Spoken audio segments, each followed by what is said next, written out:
If you're having, let's say, chronic sort of like symptoms of inflammation, chronic sort of diarrhea, whatever, your body's basically giving you symptoms, okay? And symptoms are a gift, okay? If you ignore those symptoms and you take the pill, you're ignoring what's going on. You're ignoring the sort of imbalance in the body. And when you do that, you're sort of setting yourself up for even more chronic disease down the road. Welcome back to the Health Review podcast, part of thehealthreview.com, your go-to source for all things health and wellness. I'm your host, Emily Rose Adams, and I'm so excited about today's conversation because we're diving deep into gut health, a topic that so many of us have struggled with but don't always get clear answers on. Joining me is Rob Staunton, a functional medicine nutritionist and the founder of the London Centre for Functional Medicine. His team is leading the way in personalised root cause focused healthcare, with clinics also in Dublin, Edinburgh, and now expanding to Amsterdam, making it one of the largest functional medicine practices in Europe. In this episode, we unpack everything gut health, how your diet and lifestyle impact digestion, parasites, SIBO, dysbiosis, and the power of advanced lab testing to get to the bottom of lingering health issues. And having dealt with my own gut challenges over the years, I found this conversation incredibly eye-opening, and I know so many of you will be able to relate. Let's get into it. Please welcome Rob to the show. Rob, thank you so much for coming on today. It's a pleasure to speak to you, and also great to meet you because you've been guiding me through my own gut health journey. Yeah. What inspired you to get into functional medicine? My own journey, really. So my own journey goes back to after college, when I was having loads of gut issues, and I'd go to the doctor and it'd be like IBS, and I'm like, okay, so giving me whatever treatments for IBS, and which never worked, and I was always just treating the cause, treating the symptom, not the root cause. And then as you know, you go to your doctor, you're like thinking, well, these guys know best, and you just sort of like, yeah, you just have to live with it and blah blah blah. You're like, okay, well, I just have to live with it. But then it got really chronic, and then I ended up seeing a naturopath and nutritionist, and they totally changed everything. But I never got quite better, and then sort of kept on going for 10 years. Then went to Southeast Asia and I picked up 3 parasites, and then came back, but I didn't know I'd picked up 3 parasites. But anyway, sort of 18 months later, and then after, I'd say not many stressors, but it was sort of stresses that built up, and that was toxic environment at work, and then just life. My body pretty much broke down. And then, so I was sick for a year, but initially I started going to acupuncturists. I first went to a doctor, and as much as they wanted to help, they just didn't have the toolkit, because it's like, okay, what's your symptom? But I was so sick, my symptoms were like, they're like, I think I might give you 10 pills. I'm like, and I sort of found out that wasn't the way. So then I went to an acupuncturist, I went to a homeopath, and then I came just through my own research, came about sort of functional medicine. I was always quite interested, going, oh, right, they actually treat the root cause instead of the symptoms. So anyway, and I ended up working with a functional medicine practitioner, actually ironically out in New Zealand, and the only reason I was out in New Zealand was I couldn't find anyone really good in the UK, and I had a couple of sessions with some practitioners, but they just weren't where I thought I needed them to be, and also I was so sick. So maybe someone with just the sort of usual IBS would have been able to treat. I was so sick, I just wasn't like getting where I needed to get to. So, and then from me, I ended up, because I was so sick, I ended up getting really very passionate about the subject. And I was thinking, you know what, I'd love to do this for the rest of my life. But I thought at that stage I was a bit too old. But then, you know what, I was like, okay, I'm actually going to give this a go. And then retrained. But by the time I got to retraining, I knew so much. But then I thought I knew a lot. And then I got into retraining, and I was like, well, then I went up quite a few levels. And then after training, I thought I knew a lot, and then got into practice, and I went up a few more, and then you go up to like quite a few levels. So it was just really my own health journey. And I think with a lot of practitioners, you'll find that they'll have their own health journey or experience that sort of led them to that way. And like going back to what I mentioned earlier, you know, the doctors, they're great for acute stuff. Okay, so if you get run over and need an operation, like doctors are great. Forget about functional medicine. Or nutrition, or sort of naturopaths initially anyway. But when it comes to like the sort of chronic disease and like being really sick, like I always say, functional medicine is like a different level, you know, to compare to doctors. So it's good because we're complementary, because it's like the NHS, as we know, is sort of overburdened. So it's great that other sort of modalities can take away, you know, some of the pressure. But also the modality itself, I mean, it's not rocket science. It's like, okay, so you're looking at the root cause. You're using nutrition, supplements, testing, you know, world-class testing. And I mean, you know, 99 times out of 100, people are getting better and a lot better within a short sort of time frame. We've all lived in this society, which, you know, we've had very helpful procedures and, you know, treatment when it's interventions when it's needed through our GPs and the NHS in the UK.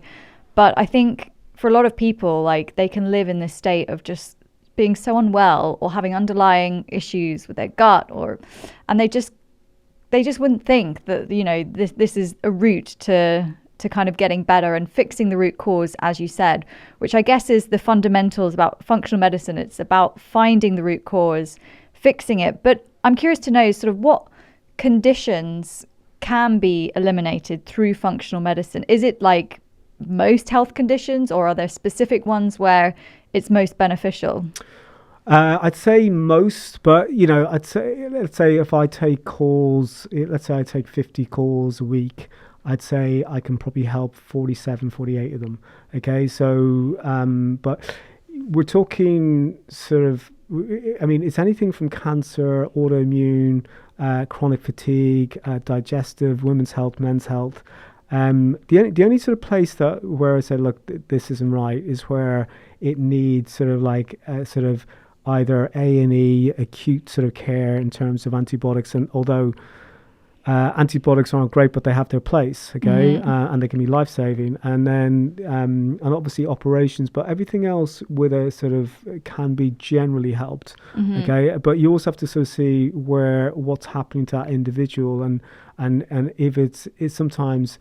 It's not whether it's about functional medicine, about what's the best medicine for them, but generally functional medicine is. But you also have to know what area you can help people and what area you can't. And so sometimes I'm like, you know what, this isn't right for us, or for functional medicine in general. You do actually need to see either maybe a GP or a specialist. But it doesn't happen that often. And what I like also about it is, like, you have a longer appointment, and it's almost like an investigation, which obviously you just don't get with your GP. Like, you're in and out the door within 5 minutes. What I liked about our first consultation was that I had the opportunity to fill out like a really comprehensive form, go through every single symptom that could be causing my gut health issues. I like the evidence-based background to it. So you're doing comprehensive testing that you just can't get really through traditional medicines all the time. So I really like that about it. And I think also the realization, I guess, for a lot of people with chronic health conditions, is that their lifestyle is what's causing it. Is that for you a message that you have to really kind of share with your patients? You really need to like fix some of your lifestyle habits that you're doing. Yeah, because I think we're sort of in a sort of world now where it's instant gratification, you know, whether that be social media, and like we want everything now. But when we go to healthcare, I mean, healthcare is like a 4-letter word, WROK, work. You've got to work at it. So what we expect when, you know, you go into a doctor's office is we expect like, okay, a pill for an ill. But the problem with that is when you have a pill for an ill, if you're happy with basically suppressing the underlying cause, and then you're going to suppress any healing. Okay, so, you know, and listen, it has its place. Okay, if you've got a headache and you want to get rid of it, you take it. But let's say that's a one-off. But if you're having, let's say, chronic sort of like symptoms of inflammation, chronic sort of diarrhea, whatever, your body's basically giving you symptoms. Okay, and symptoms are a gift. Okay, if you ignore those symptoms and you take the pill, you're ignoring what's going on. You're ignoring the sort of imbalance in the body. And when you do that, you're sort of setting yourself up for even more chronic disease down the road. And what happens is someone comes with an autoimmune condition, they will take their sort of immune suppressing drugs, but what they don't realize, and that has its place if it's really chronic. But with autoimmune, it's generally sort of an infection, or the body's attacking a pathogen, which is either a fungus, virus, or bacteria.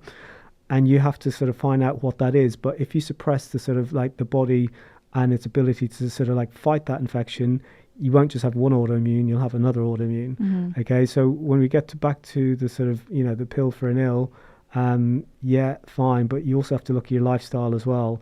And like, if you keep on doing what you're doing, you will take that pill, but you're not going to get, you're going to have issues down the road. But if you look at your lifestyle and go, okay, well, I'm doing too much of that, I've got too much stress there, I'm drinking too much, I'm using recreational drugs, whatever it is, okay, and you fix the lifestyle part, like miracles happen, magic happens, because you're essentially working with your body to sort of help it heal, okay? And the lifestyle piece, a lot of people say, okay, well, how am I going to get better? So, well, we use nutrition, we use supplements, we use sort of diagnostic testing, and we also use lifestyle pieces. And if someone's doing all the nutrition, they're doing the sort of supplements, they've done all the real good testing, but they're in a toxic relationship, or they're going to bed at 2 or 3 o'clock and getting 4 hours sleep, and they think, okay, well, Ronald Reagan and Thatcher was able to get 4 hours sleep. Well, they died of Parkinson's or Alzheimer's or one of the two. Okay, so you have to dial in these sort of lifestyle factors. So it's always a case of looking at the areas of your lifestyle that are affecting you. And a lot of time in this day and age is stress is a big thing, but you have to find out where the stressor is. Is it at work? Is it at home? Or is it that you're not giving your body enough movement, because we're sort of, in this day and age, there's a lot of sedentary jobs and we're not getting out and about. So as you mentioned, it's like this 360-degree view. And, when people come to me, like, I will sort of go through everything with a toothpick, and things that come up that they've written down, but they would never sort of like speak about in the consultation. Like, for example, they've been sick and they got sick 6 months after moving into a home, and I know for a fact that that's going to be mold. Okay, but that probably wouldn't come up in the consultation. So having that in-depth sort of questionnaire is really important. And going back to sort of doctors versus functional medicine, I mean, the issue is not the doctors, because that's the system. The issue is the system, okay? But then we look at the system, it's like, well, you got 8 to 10 minutes with a doctor. Yeah. What are you finding out? And that's, so when you came to me, there was a lot of background we needed to go through. And that's the same with everyone else, but in that hour, it's not really an hour, because like I've spent maybe half an hour, 45 minutes going through old test results. I've looked at the questionnaire, which can take me with the test results as up to 45 minutes. Then I have to do research. Then I have to send a report. I mean, it can be about 4 hours in total. Whereas you compare that to like a 10-minute. Yeah. You're getting a certain level of service with functional medicine, and you're getting a certain level of service with doctors. Doctors are free, and functional medicine, you've got to pay for it, but not your health's your wealth. Absolutely. And I think what was interesting for me was that I've went on this sort of healthy lifestyle change many years ago, but some of the healthy things I thought I was doing was actually exasperating for me, because we found out that I have SIBO, small intestinal bacterial overgrowth, in my small intestine, and I was having a huge amount of fermented kombucha. Me and my husband make our own kombucha, kimchi, loads of probiotics. It's all about the gut health, because I have a history of overuse of antibiotics, which is probably what's caused all of these issues for me. So I thought, I'm doing everything right. And I was on a very plant-based diet, loads of chickpeas, loads of beans, and all these lovely things that I thought I was doing, the right thing, and actually turned out was just exasperating my symptoms. So having that kind of, investigation, I think is amazing and really important. The gut health, this is a crucial sort of foundation in functional medicine, but it's much more than just, probiotics. How important is the gut health for overall well-being? Yeah, it's like I always say to people, it's like the master controller. Okay, so it's like we are a tube with hands and feet. Okay, and essentially that tube is full of microbes. Now, if we don't treat those microbes, like fill in the blank in terms of the symptoms, okay? And so what we know from research is the microbiome is so interlinked with nearly every chronic disease. And it's ironic, because we think, well, okay, we're talking like IBD, which is like Crohn's and ulcerative colitis, and sort of any sort of gut-mediated autoimmune, but it's all outside the gut. Like Alzheimer's, Parkinson's, a lot of time there's like a history of constipation, because it's build-up of toxins. Okay, so like you're talking about nervous system dysregulation, hormone health, okay, cardiovascular, metabolic health, and obviously gut health. It's all interlinked. Mm-hmm. I remember actually listening to a podcast and about 10 years ago, and I remember this doctor saying, okay, the body's a network of systems and you need to know how that works. And I was like blown away going, well, how do you understand how the network of system works? But you start with the gut and then you sort of like work your way out. And then like when someone comes in, they'll pretty much always say, okay, this is my symptom. I've got brain fog, I've got skin issues, I've got bad breath, I've got sort of joint pain. And they'll always pretty much 9 times out of 10 go, I've also got gut issues. But I know that I will fix the gut and all those other symptoms will go away because of the sort of mechanism. So when you sort of get to a sort of certain stage, you can sort of like draw the dots and sort of see how that network of systems work. But the gut it's so interesting because people come in with, if they were seeing a doctor, they would have been sent off to various specialists like dermatologist, neurologist, rheumatologist. Whereas like for me, I'm like going, well, they're all connected. I fix the gut, all those things go away. It's the absolute foundation. And if the gut's not working, then you're going to have symptoms either in the gut or outside the gut. And it's super fascinating. It's really fascinating. And in terms of the gut, what sort of kind of conditions and symptoms are you seeing? So with the gut, I mean, your typical symptoms with the gut would be like loose stools, diarrhea, constipation, bloating's a big one. And then excessive gas. Okay, then your acid reflux. They're your sort of typical gut symptoms, or a combination of them. But what I see as well is like it's not just the sort of the symptoms that are the origins of what's happening in the gut will happen outside the gut. So the gut symptoms are the gut symptoms, but because of the inflammation that's caused by the gut, okay, that will sort of follow on into other symptoms outside the gut. But if someone's come into me with SIBO or candida or parasites, there literally could be like 1,000 symptoms, and every symptom would be just bespoke to that individual. Okay, so and every symptom is like there might be slight nuances or deviations on what I've just spoken about, but it's like there's so many symptoms.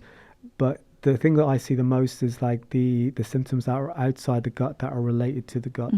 So histamine is a good example where you might be, in your case, you're talking about sort of like chickpeas but also fermented foods that are really high in histamine. You're thinking, well, everybody's telling me to have like these fermented foods. But then what will happen is if you've got histamine and you've got SIBO, you'll have gut symptoms, but you could have flare-up of hives, or you're not sleeping well, or you get these rashes. Okay, so those symptoms are outside the gut, but they're coming from the gut.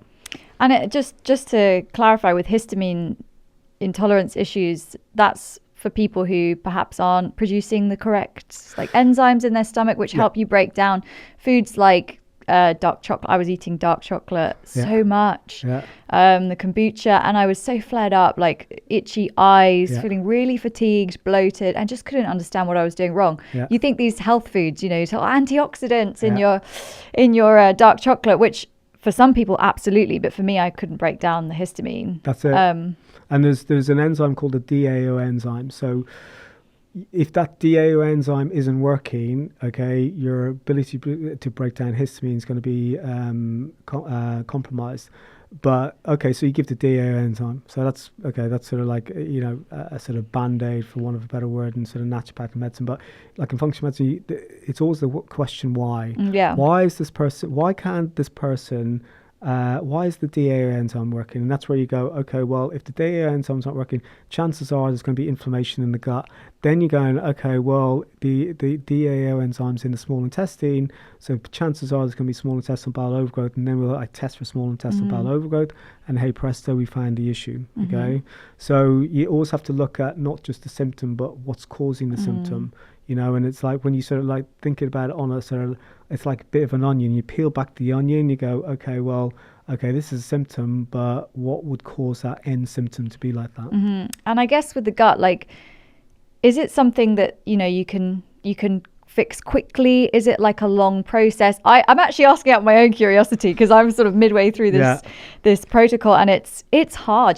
Fixing the gut, I guess, it's not the easiest thing, right? You get flare-ups. I've been having a lot of flare-ups to like the antimicrobials I'm taking, and this is quite common, isn't it? You get the die-off reaction where this bad stuff in your gut is, you know, going into your body, and it's hard for your immune system to manage. Yeah, it's right. So, and one thing I'd say is like everyone's journey is different. So my own journey, like until I gave my gut like a break for 9 months, a year, I wasn't able to fix it.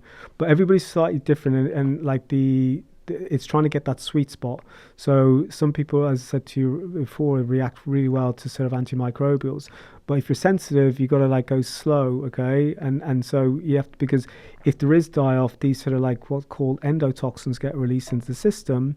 And then what happens then is like the immune system gets sort of a bit taxed, the liver gets a bit taxed, and then you get these not so nice sort of die-off symptoms. And you have to go at your own pace. So for some people, like, you know, if you go in with a certain dosage, they might be done in 2 months. Someone else might just take a bit longer, it might be 3-4 months. But the one thing about sort of gut healing is like it didn't go out of sort of out of place in 2 months or 6 weeks. It's like it took sort of probably years to go out of place. Now it doesn't take years for it to go back into place. And the one thing I always say to patients, like, I want it done quicker, faster, sooner. But it doesn't happen always that way. And like I always like to say, like, you know, I'd love to say to you, oh, by the way, it's going to take 2 months, or it might take 3 months. But sometimes it does. But for those who've probably been suffering from it a bit longer, it takes a bit more time. But it's also getting the sweet spot of what actually suits you. So, for example, if you're doing, you know, some people go onto elemental diet, suits them. Some people, you know, end up having to take sort of normal antibiotics, okay, because they don't respond well to herbal antibiotics. Some people don't respond well to herbal antibiotics and antibiotics, and you have to like work with them with probiotics. Okay, so there's many different ways to skin a cat, and you know, it's when someone comes in, it's impossible for anyone at any level, and even if there was a best doctor in the world category, you wouldn't know which way someone's going to sort of like be, or which way someone react. And then this is where the sort of like the sort of client practitioner sort of relationship is very important, because you have to be able to sort of evolve with that person and say, okay, well, that's not working, or we need to make a tweak here, I need to make a tweak there. And what should happen as you go along, as you make these tweaks, then that sort of sweet spot is hit, and then on that person goes to get that sort of like recovery. So yeah, in a roundabout way, everybody's different. Yeah, but that makes total sense. And I guess it's about being patient, which I'm trying my best to do. The thing is, going back to the point I made earlier, like, you know, having been through it myself, it's, you know, the one thing is like, it is a sacrifice, it is patience, but the alternative isn't great, because the alternative is just living with the symptoms, you know, and the symptoms aren't great. And, you know, when you're going through this, there is a bit of I will say, like, your life's a bit on pause in some respects, because you can't do the things, you know, that you would like ideally, in terms of like there's restrictions with food, etc. But you know what, to get to where you need to get to, those sacrifices are worth it, because like the quality of life is just, I mean, obviously we're not going from like a 9 to a 1 in terms of quality of life, but it's just, you know, it is impacted. Okay. Sorry to interrupt. If you're enjoying today's episode, please do subscribe or give it a follow, so we can keep giving you excellent content and bringing on amazing guests that hopefully you're loving on the Health Review podcast. Now back to the show.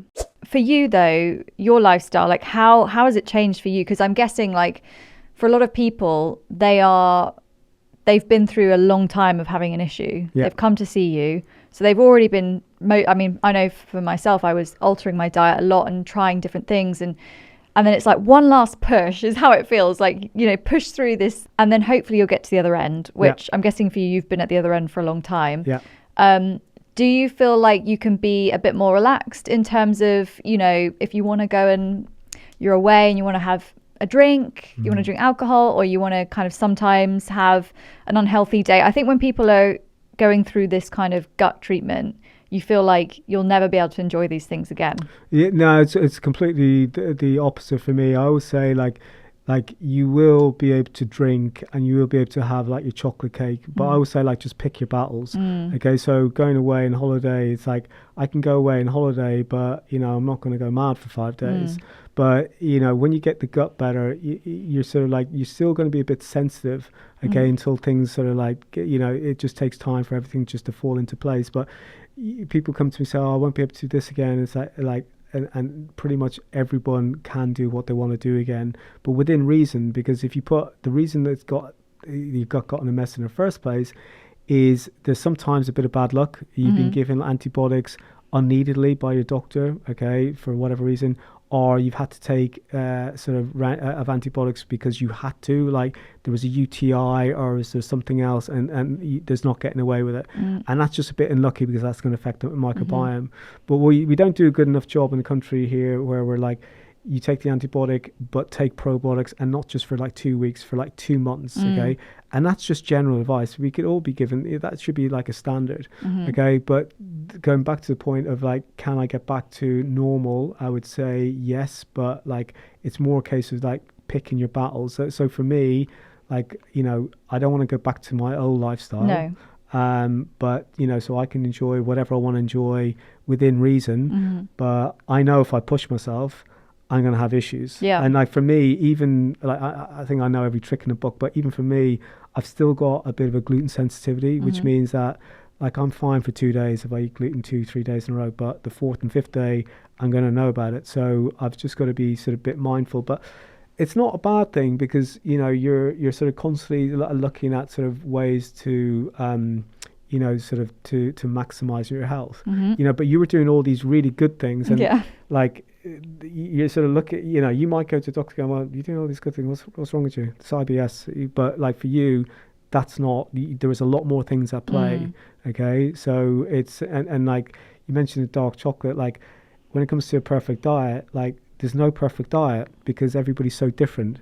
So you're like, what is some people's really good for some people in terms of antioxidants, it's like poison for you. Yeah. Because of the histamine lot. Right now, hopefully not forever, because I do love dark chocolate. Yeah. In terms of the testing, I know that this is quite an important step for you because it's part of the, you know, the puzzle pieces, fitting it all together, like, is what I suspect right. What does that process look like? So from my side, okay, the tests that we have available, I'd say are the best in the world. Okay, so there's different types of tests. So with blood tests, I always say to someone, okay, I can give you some fancy blood work, but the blood technology is no difference between a GP and someone in Harley Street. Okay, it's just like you're if you can get it from your GP, get it free. Okay, but the rest is substandard, like really substandard. So I'll give my own sort of answer. So I went in 10, 11 years ago and I came back from Southeast Asia, thought I had parasites. Well, someone actually thought I might do. And I said, okay, well, I'll test for it. I had no clue at this stage. And then on the Tuesday, I went in and had my doctor's office, had a stool test. And on the Wednesday, I used the test still use personally and professionally. Doctor's one, nothing. And the one I used, 3 parasites. Wow. So if I was listening to the doctor, I'd be dead. And I'm not making any bones about it. I would be dead because I was so sick. But then I found the parasites and I got rid of them. But the testing is really, really important.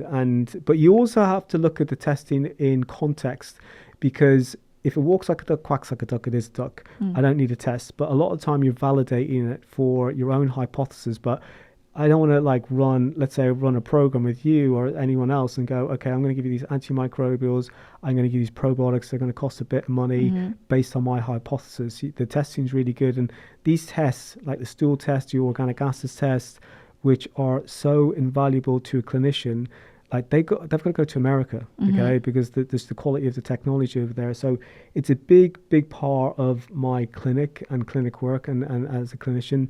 But I do take it in context, and like if someone, you know, like any test, they've got their pros and cons, and no test is 100% accurate. But you have to look at it in context with the history, the person presenting in front of you, their symptoms.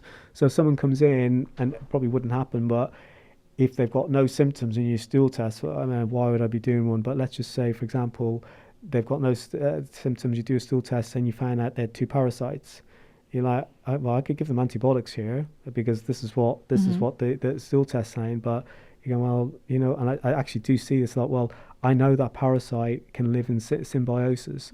Okay, so it's like I've got to treat the person in front of me sort of, more than the actual test result. So it's normally a combination of the two, and it comes down to sort of clinician sort of experience on, where to stick and twist, and where to look at the test results in line with the person's health history and sort of their presenting symptoms. In terms of parasites, I feel like it's become a real sort of hot topic on Yeah. TikTok and Instagram.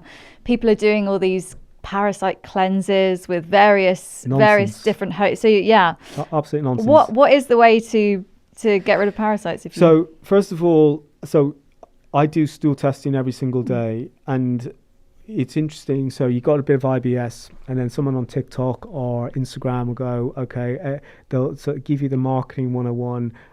Any gut issue, everyone's got parasites, and we've got to do these parasite cleanses. Well, I do, let's say I've done 800-900 stool tests. The biggest, SIBO is not a stool test, it's a breath test. So if I look at what's the biggest issue I see let's say in clinical practice, SIBO is number one. Candida, which is an overgrowth of yeast, is number two.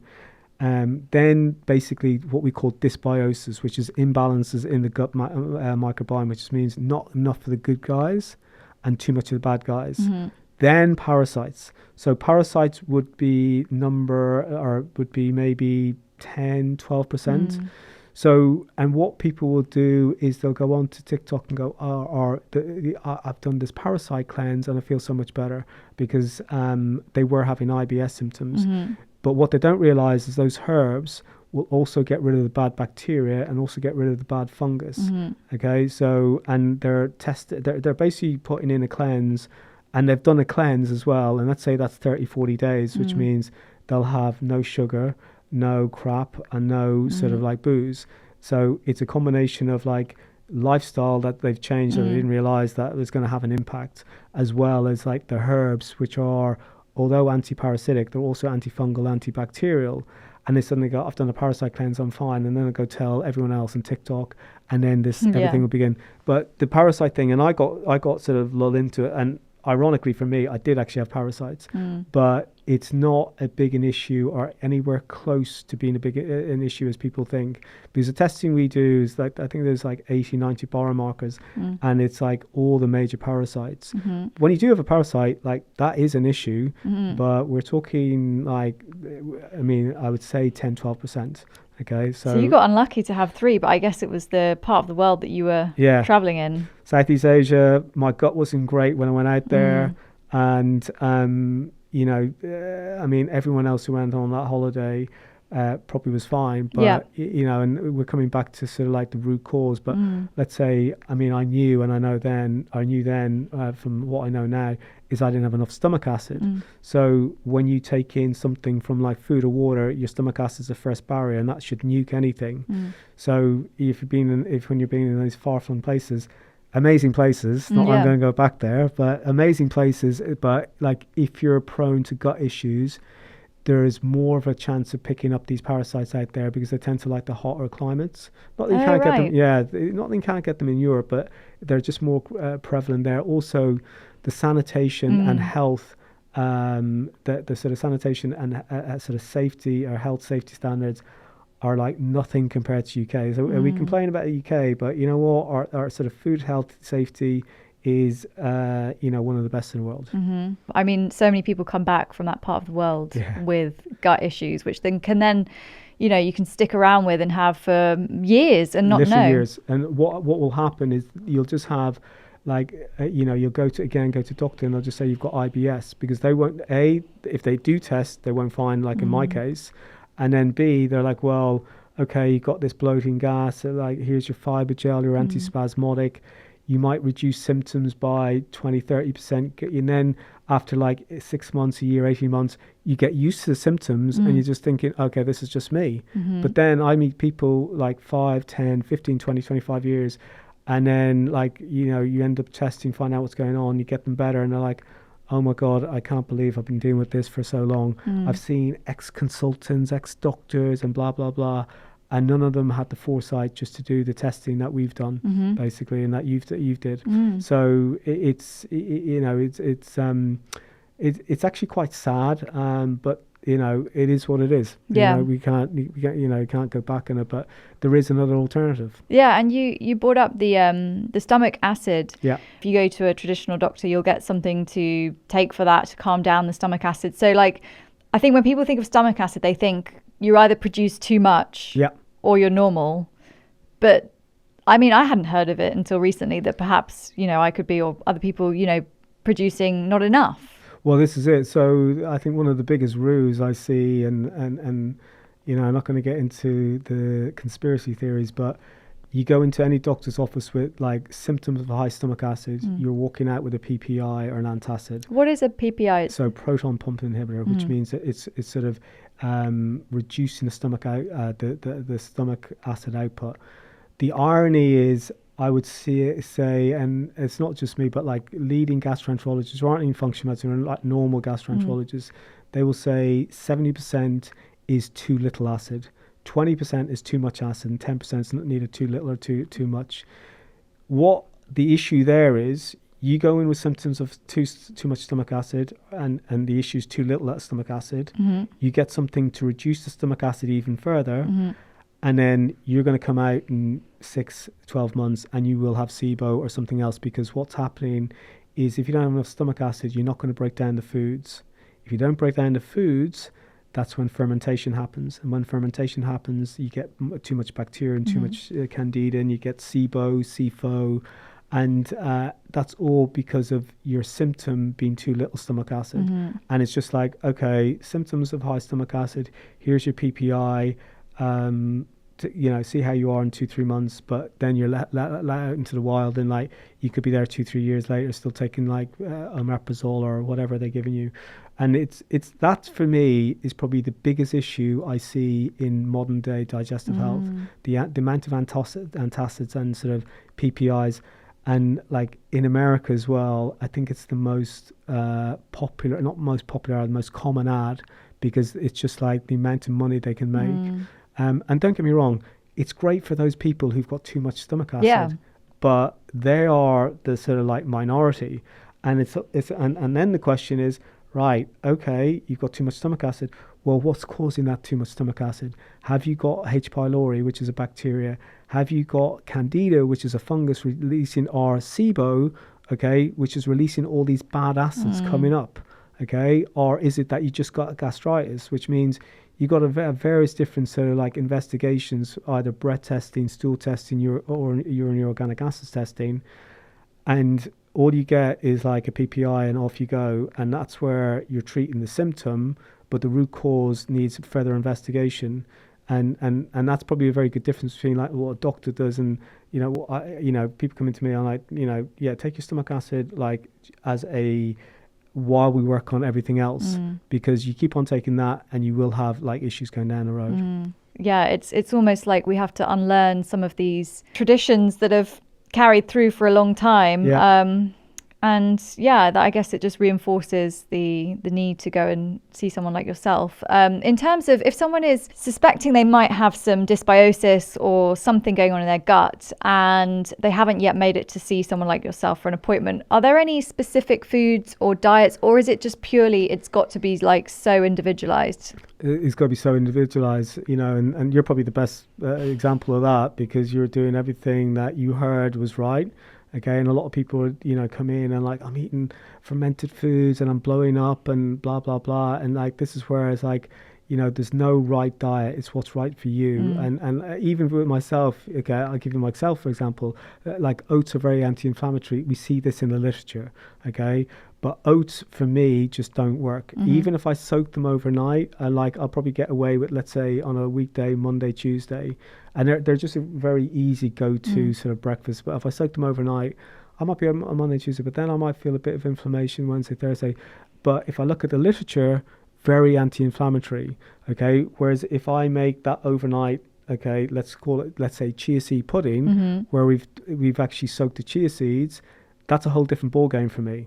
Okay, so so like, where is the literature and everyone's saying oats are very sort of, in this particular example, very beneficial for me, and for other people they mightn't be good. So you have to look at you as an individual. And that's where people come into me, and like I might get someone and I might look at their sort of nutrition for the last 3-4 days, or they've done a diet diary, and they said, don't worry about my diet, it's perfect. I'm blah blah blah, I'm really into nutrition, blah blah blah. And then I look at their breakfast going, I've seen 2 mistakes in your breakfast already, and they're like, how's that possible? I said, it's not that it's not healthy, it's just not healthy for you at the moment. And they'll go, what am I eating wrong? I said, look, these things are probably going to cause you this sort of like are going to cause you this inflammation or bloating. And like, well, how's that possible? So because this is what I think's going on, and if you eat this could potentially cause this. It's a complete minefield. I mean, the level of detail and level of nuance you need to get to is unreal. But then that's what you need to have as a practitioner, because you need to sort of spot those individual components. And if someone's eating something 3 times a day, which they think is beneficial, and like it potentially is going to cause inflammation, and like the low FODMAP diet is a good example, which means you could be eating one day, you could be eating mashed potatoes, sort of organic salmon and a broccoli, and the next day eating the mashed potatoes, salmon and asparagus, and you've blown up really badly, and you're like, okay, well, which food caused that? Will actually be the asparagus, because that's a high FODMAP, and you're like, well, how's that possible? Because that's really, really healthy, it's a green, but that's the level of detail you need to get to.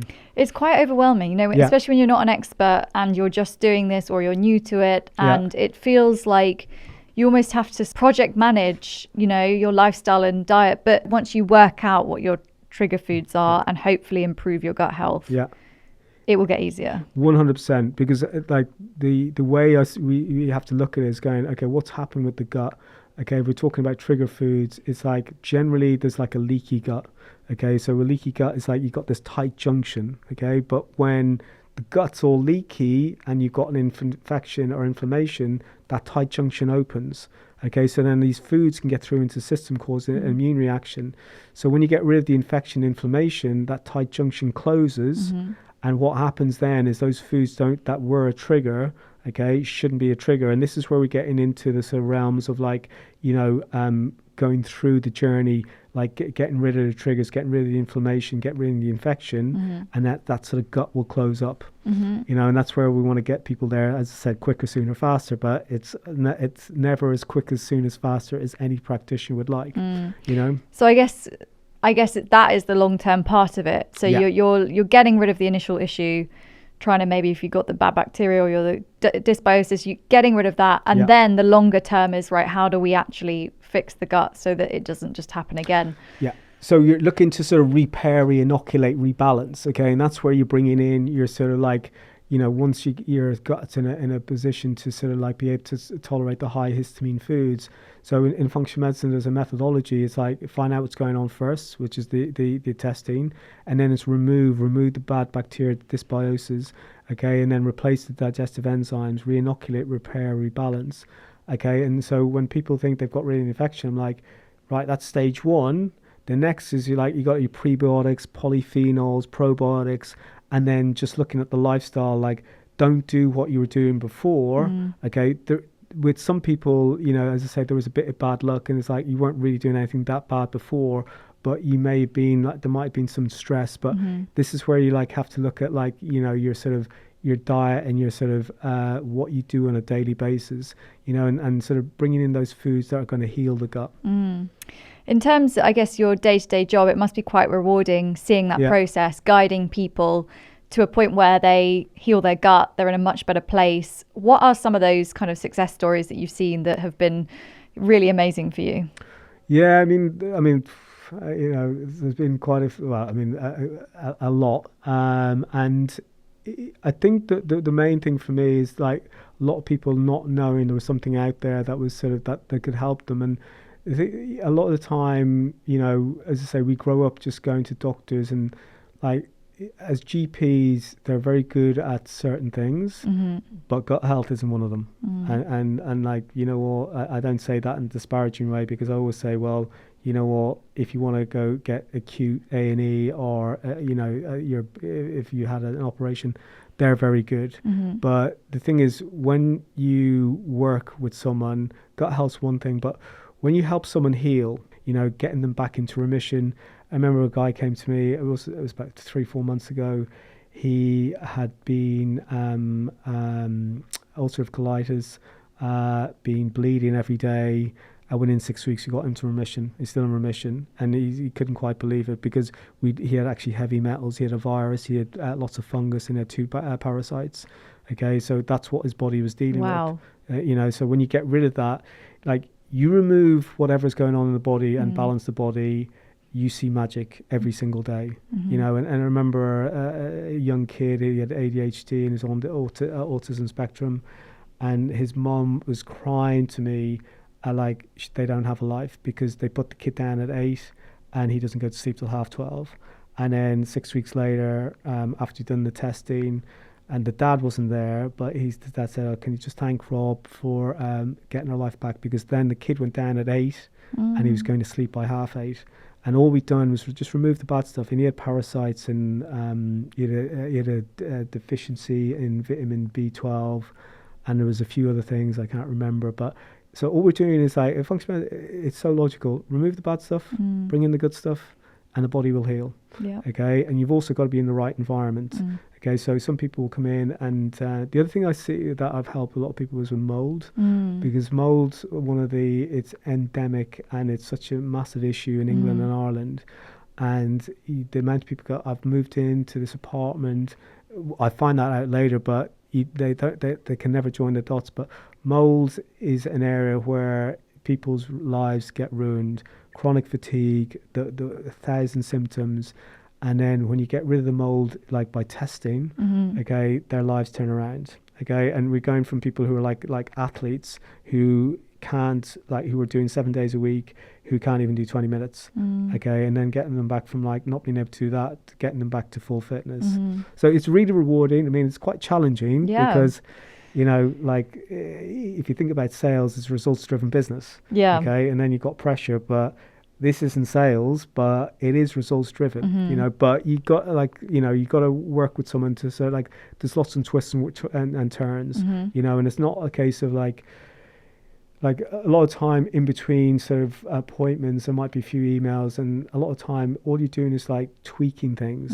Like I said, for you, there might be just a few tweaks and the tweaks are really necessary, because if you don't tweak and someone keeps on doing the same thing over and over and not getting sort of and expecting different results, you have to be able to tweak. So it's okay for someone to start something, and it's okay to change things because people react differently.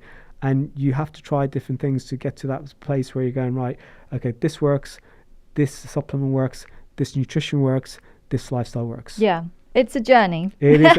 It's a journey, and as much as like we might sort of pray on that word, it's like, but it is a journey. Yeah. But you know what? It's like your health's your wealth, and that journey is worth it, because if you don't do the journey, and you're happy to do the symptoms, then you're happy to do the symptoms, and you're happy to sort of like live in that world. But there is a better world out there, and Absolutely. Like the worst world is to like just identify yourself with that chronic disease or with that symptom and going, that's me, I'm done. I'm like, I've got sort of like, whatever autoimmune condition it is, and MS to whatever, or what I've been told, I've got IBS, or I've got PCOS or endometriosis, or I've got erectile dysfunction, whatever it is, there is an alternative out there.